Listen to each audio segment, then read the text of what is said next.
Now, you may not know this, but I absolutely love a good madman parallel.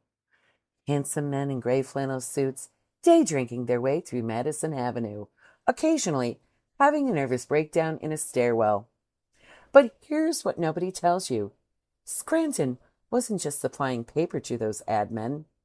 Scranton was actually in the room. Scranton was pitching the ideas. Because today's story is about a Scranton kid named Chet Stover, who left Pennsylvania, went to work in advertising in New York City, and, almost by accident, created some of the most beloved Saturday morning cartoons in American history, including one about a shoeshine boy who turns into a super dog. We'll get there. Oh, we'll absolutely get there. But first, let's set the mood. This is Lou Avery, the creative director at Sterling Cooper and Partners. And maybe you remember this scene from season 7, episode 6 of Mad Men, where Lou Avery asks Peggy Olson if she has ever heard of Underdog. And Peggy replies, "The cartoon?" To which Lou responds with, "Yeah, Sweet Polly Purebred, Saturday morning. It makes hundreds of thousands of dollars a year, mostly for its creator, Chet Stover of Dancer Fitzgerald." See, even fictional 1960s ad executives know the name. Chet Stover was real money in a real advertising agency, and the plot twist television writers didn't even have to make up. He was from Scranton. Chester Chet Stover was born April 19th, 1925, right here in Scranton, Pennsylvania, and he spent his teenage years living in this house. After high school, he went off to the Navy, serving on a submarine during World War II, and then he attended college before heading off to build a career on Madison Avenue at the ad agency Dancer Fitzgerald Sample.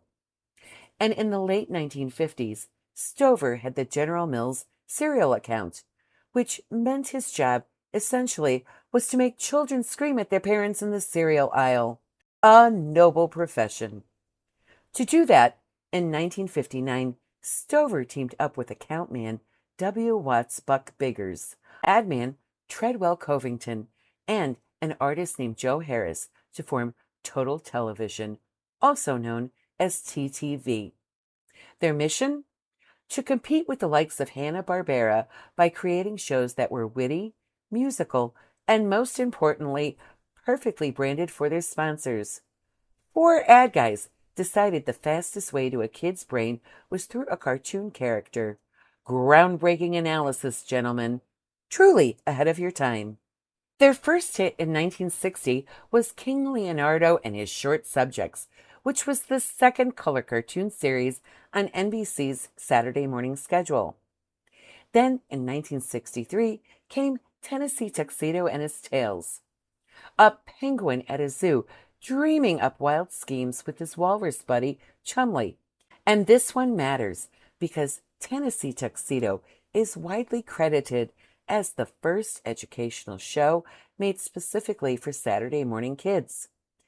Somebody was slipping actual learning in between the sugar cereal commercials. Sneaky, Stover. Real sneaky. Around the same time, the team rolled out Go Go Gophers and Commander McBragg, a retired British officer who told outlandish war stories nobody believed. Frankly, relatable content for anyone who sat around a Scranton family Thanksgiving. But it's the next one where I need you to lean in, because this is the big one. In 1964, Stover and Biggers are sitting there, days from having to pitch General Mills and NBC a brand new superhero, and they've got nothing. Meanwhile, over at a rival shop, Jay Ward and Bill Scott, the Rocky and Bullwinkle guys, are cooking up their own competing show for the exact same time slot. Panic sets in. And then, according to the story Buck Biggers told for decades, Stover just says it out loud. "We're going to be the underdog." And the two of them look at each other and realize, that's it. That's the name. That's the whole show. Now, here's where Scranton earns its bragging rights on this one specifically. Chet Stover didn't just help name Underdog. He drew the characters' original concept sketches himself. And he wrote the scripts, the actual rhyming couplet scripts that made this show sound like nothing else on television. There's no need to fear. Underdog is here. Say that 5 times fast and try not to smile. I dare you. The legend goes that Stover found his inspiration watching an old I Love Lucy rerun. The one where Lucy dresses up as Superman to save the day for little Ricky's birthday party. A hapless, homemade hero. That's the whole concept. Take Superman, remove all the confidence, and give him the personality of a substitute teacher who's afraid of the copy machine.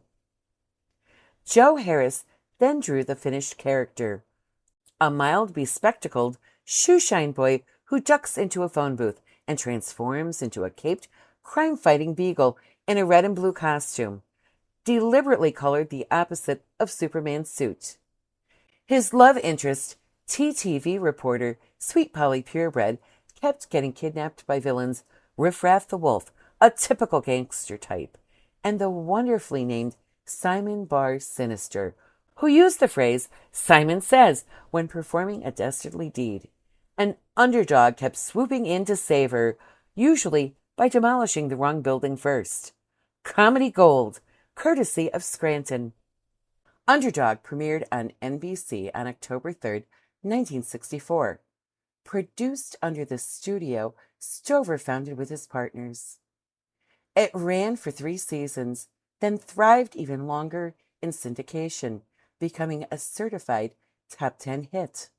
A Macy's Thanksgiving Day Parade balloon for nearly 20 years.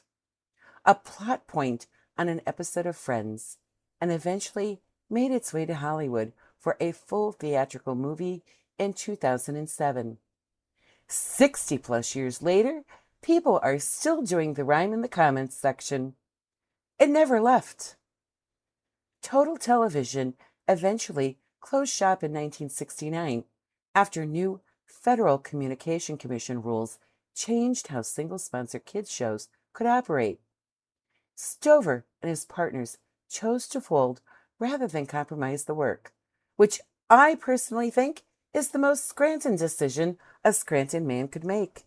Stick to your standards, even when the paperwork gets annoying.